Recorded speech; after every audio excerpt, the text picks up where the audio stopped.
हे प्रभु, मैं तो आपके चरणों के तले स्थान पाकर धन्य हो गया प्रभु।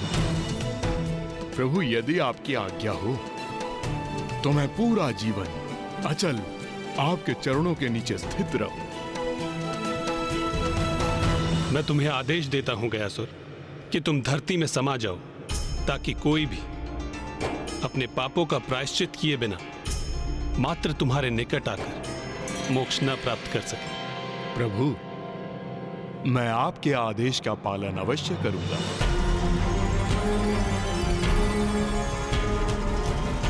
तुम्हारे इस त्याग से मैं अत्यंत प्रसन्न हूं। मांगो गयासुर, वरदान मांगो। मैं तो आपका भक्त हूं प्रभु, और आपके भक्त को किसी भी स्थिति में मात्र जन कल्याण ही सूझता है। इसीलिए आप मुझे ये वरदान दीजिए कि आप मेरे हृदय में सदैव, जब तक सृष्टि रहेगी, श्री विग्रह रूप में स्थित रहेंगे प्रभु। और इस क्षेत्र में जो भी अपने पूर्वजों का पिंड दान करेगा, उसे सद्गति की प्राप्ति होगी प्रभु।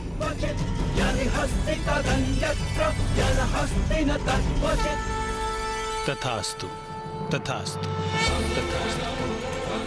गयासुर, मैं तुम्हें वरदान देता हूं कि भूमि में समाने के पश्चात तुम्हारे शरीर के ऊपर की भूमि को पवित्र गया भूमि कहकर पुकारा जाएगा, और जो कोई भी अपने पूर्वजों का पिंडदान इस भूमि पर करेगा, उसके पितरों को सद्गति प्राप्त होगी। और जिस दिवस इस पावन भूमि पर पिंडदान होना बंद हो गया, उस दिवस तुम्हें धरती के ऊपर आने की अनुमति होगी। मुझे मनोवांछित फल देने के लिए धन्यवाद प्रभु। अब कृपा कर आपके आदेश का पालन करने में मेरी सहायता कीजिए प्रभु।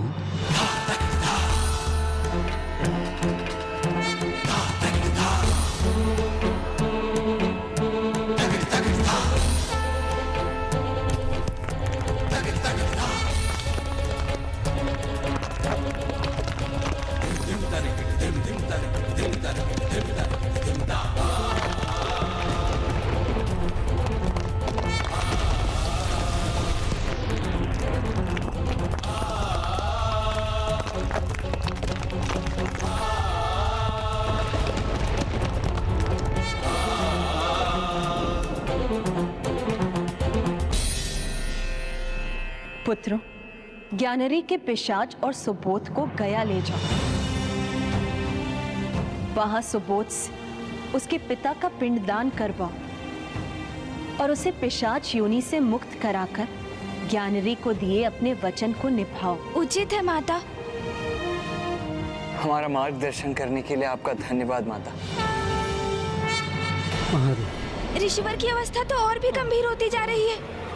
पानी माँ, ऋषि जगेश्वर तो अत्यंत रुग्ण अवस्था में प्रतीत हो रहे हैं। हाँ पुत्र, ऋषिवर की स्थिति तो बिगड़ती ही जा रही। यदि वो अन्न और जल से वंचित रहे तो शीघ्र ही उनका अंत हो जाएगा। और अब उनके जीवन की मात्र 20 श्वासों की अवधि शेष। महादेव, महादेव। माँ, यदि हम पिताश्री के काशी आगमन का उपाय नहीं कर सके तो हम सब ब्रह्म हत्या के दोष के भागी बनेंगे।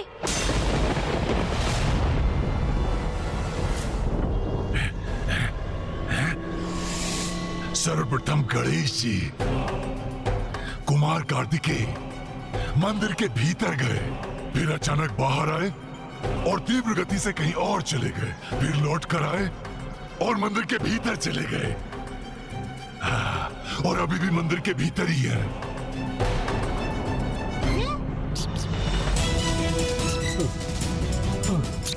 महादेव, वो देखिए, प्रभु आ गए।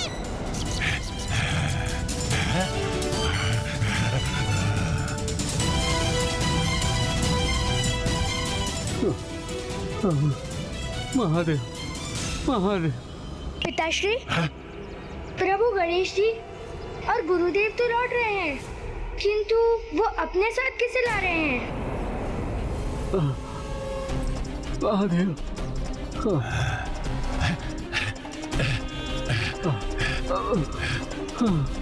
महादेव महादेव ओम नमः शिवाय ओम नमः शिवाय ओम नमः शिवाय ओम नमः शिवाय ओम नमः शिवाय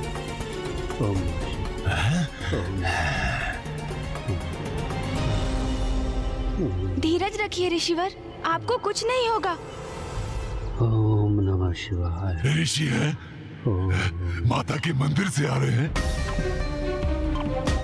अवश्य माता ने उन्हें मेरी सहायता के लिए भेजा होगा। ओम नमः शिवाय। प्रभु गणेश जी, गुरुदेव, ओम नमः शिवाय। ये ऋषि मुझे अस्वस्थ प्रतीत हो रहे हैं। मैं इनके लिए अभी जल लेकर आता हूँ। नहीं वत्स सुबोध, तुम रुको। ज्ञानारी जी, ऋषि जगेश्वर अभी अत्यंत गंभीर अवस्था में है और वो तब तक अन्न और जल ग्रहण नहीं करेंगे जब तक उन्हें पिताश्री के साक्षात दर्शन नहीं हो जाते। इसमें आपको क्या कठिनाई है गणेश जी? आप तो स्वयं महादेव पुत्र हैं। आप उनका आह्वान करेंगे तो अवश्य प्रकट होंगे। नहीं ज्ञानारी, पिताश्री का यहाँ काशी में प्रवेश करना संभव नहीं।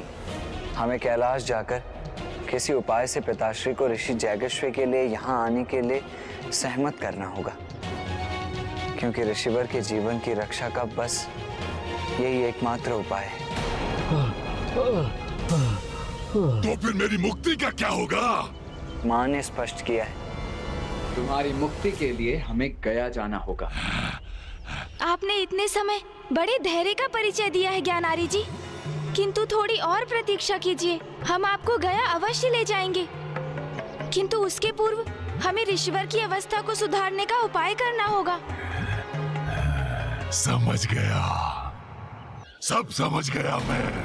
पहले मुझे कहा गया काशी चलो, फिर कहा गया गंगा में स्नान करो, फिर पिशाच मोचन तीर्थ करो, फिर माता के मंदिर चलो, और फिर अब गया चलो। यहाँ चलो, वहाँ चलो, ये करो, वो करो, और अब आप दोनों ने इस ऋषि की अवस्था का दायित्व उठा लिया। इनके प्राण जाने को है तो महादेव के दर्शन होना चाहिए, तो इनके प्राणों की रक्षा होगी। मैं तो पूर्व से ही मृत हूँ, और एक मृत पिशाच की समस्या इस जीवित ऋषि के कष्ट से कम महत्वपूर्ण है। मेरी समस्या से ऊपर मैं किसी की समस्या को स्वीकार नहीं करूंगा। ये ऋषि तो स्वयं अपने प्राण त्यागने को आतुर है। ये उनका आर्ट है, तो क्यों ना मैं ही उनकी सहायता कर दूं। मैं ही उनके प्राण ले लेता हूं। जब इनके प्राण ही शेष नहीं रहेंगे तो इनकी समस्या का स्वतः ही अंत हो जाएगा। अब इनकी आत्मा और मुझे दोनों को गया ले जाइएगा, और वहां हम दोनों का विधिवत श्राद्ध और पिंडदान करवा दीजिएगा। हम दोनों ही मुक्त हो जाएंगे।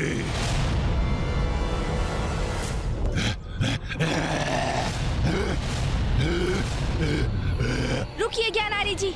नहीं, मात्र यही मार्ग शेष है, और कोई अन्य उपाय नहीं हो सकता। जब तक इसे दंड नहीं दूंगा, ये पिशाच रुकने वाला नहीं है। भैया रुक जाइए। जब तक जीवित थे आप निरंतर पाप करते रहे, और अब मृत्युपरांत भी आप पाप कर रहे हैं। हत्या करने जा रहे हैं, वो भी एक तपस्वी ऋषि की। महादेव के परम भक्त की हत्या करेंगे आप? ज्ञात भी है आपको, यदि आपने ऋषि जगेश्वर का स्पर्श भी किया तो महादेव के कोप के भागी बनेंगे आप।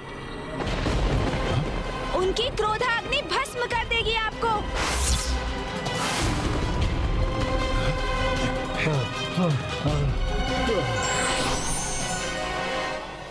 ये निराशा के प्रभाव में मैं क्रोध के आवेग में बह गया, किंतु मुझे जो चाहिए उसके लिए मुझे कितनी और प्रतीक्षा करनी होगी? ज्ञानारी जी, आपको अपने लक्ष्य की प्राप्ति में विलंब हो रहा है। इसका अर्थ ये तो नहीं कि आप किसी अन्य के प्रति हिंसक हो जाएंगे। एक दुर्बल अस्वस्थ ऋषि पर आक्रमण कर बैठेंगे। गणेश जी, कुमार कार्तिकेय, मैं कुशल हूँ, मैं अशक्त अवश्य हूँ, किंतु मेरी पीड़ा इस पिशाच की पीड़ा की तुलना में कुछ भी नहीं। आप मेरी चिंता मत कीजिए, मेरी तो भक्ति में ही शक्ति है। मेरा विश्वास है कि महादेव और माँ जगत जननी मेरा कुछ अनिष्ट नहीं होने देंगी। हाँ ऋषिवर, आप सत्य कह रहे हैं।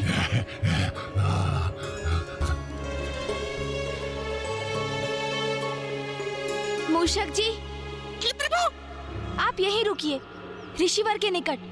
कैसी आपकी आज्ञा प्रभु? हमें सर्वप्रथम अपना वचन निभाने गया जाना होगा।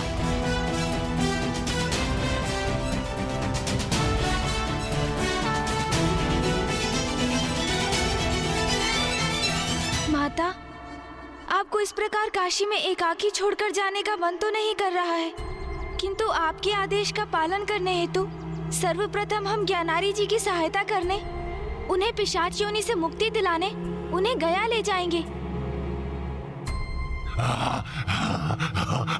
हम ज्ञानारी जी को शीघ्र मुक्ति दिलाने का प्रयास करेंगे, जिससे शीघ्र यहाँ आकर आपको एवं पिताश्री को मिलाने का प्रयास कर सके। माँ, मैं भी बड़ी अधीरता से उसी दिवस की प्रतीक्षा कर रही हूँ पुत्र, जब स्वामी के अंश से पुनः मेरा संयोग होगा।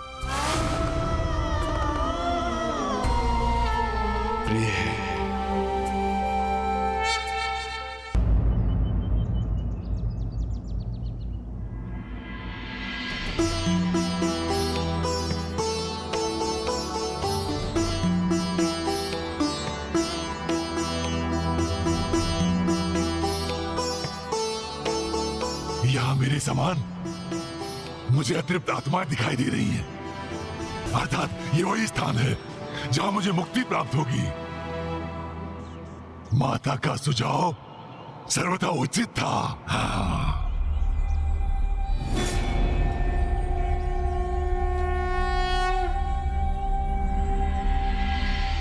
इस आत्मा को मुक्ति दिलाने के लिए हमें श्राद्ध करना होगा, परंतु मुक्ति कितनी आसानी से मिलेगी वो इस बात पे तय होगी कि जिनका पिंडदान हो रहा है वो अपने जीवन काल में कितने पाप किए हैं।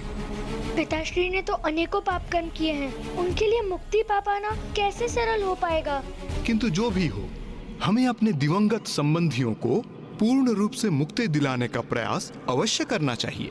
यही हमारा धर्म है। पितृलोक वो लोक है जहाँ हमारे पूर्वजों की आत्माओं का वास होता है। चंद्रलोक स्वर्गलोक से भी उच्च स्थान पितृलोक का होता है। यदि किसी का उचित प्रकार से श्राद्ध कर्म ना किया गया हो तो मृतक की आत्मा भटकती रहती है। उसे शांति केवल उचित प्रकार से किए श्राद्ध कर्म से ही मिल सकती है। अर्थात क्या यहाँ मेरे पिता का श्राद्ध कर देने से उनकी आत्मा को सद्गति प्राप्त होगी? निस्संदेह।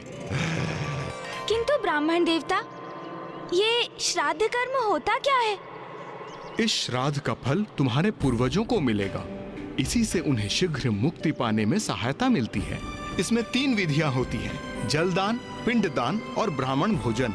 जलदान के द्वारा उस आत्मा को जल प्रदान होता है, पिंडदान के द्वारा तृप्ति होती है और ब्राह्मण भोजन के द्वारा शेष पूर्ति होती है। अब हम पिंडदान से आरंभ करेंगे।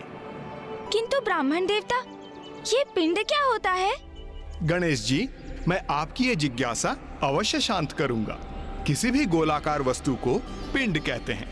जथा पिंडे तथा ब्रह्मांडे, ये पूरा ब्रह्मांड ही पंच तत्वों जल, अग्नि, तेज, वायु और पवन से बना हुआ है। उन्हीं 5 तत्वों से अपना शरीर भी बना हुआ है। इसलिए पिंड ब्रह्मांड का प्रतीक है और ब्रह्मांड पिंड का।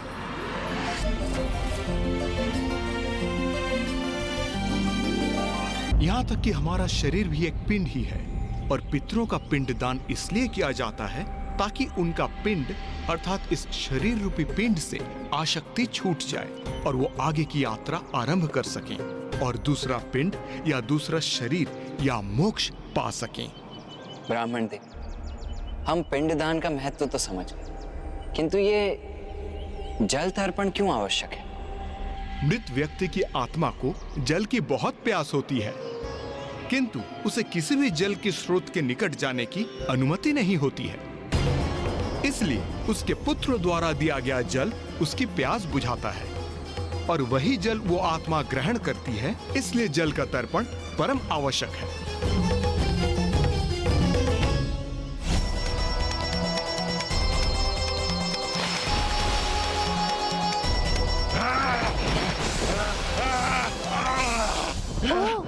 तो इसलिए माता गंगा ने ज्ञानारी जी के पिशाच को अपने जल में प्रवेश करने की अनुमति नहीं दी।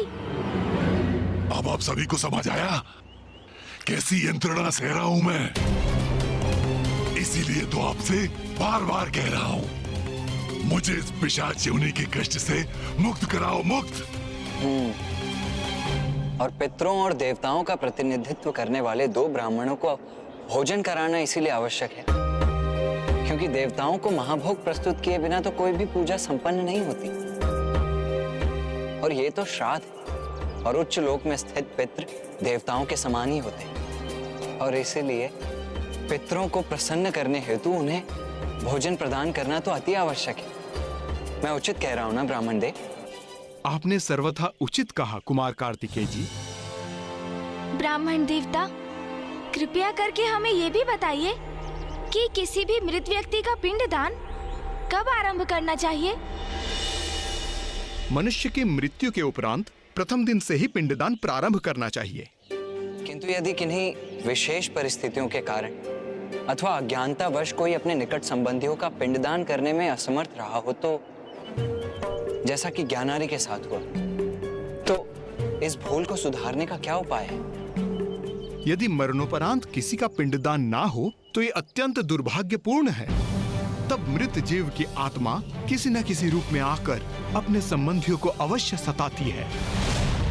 ब्राह्मण देवता, आप सर्वथा उचित कह रहे हैं।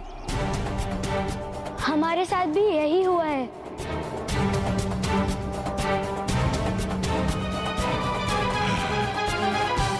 किंतु समस्या का निवारण भी संभव है।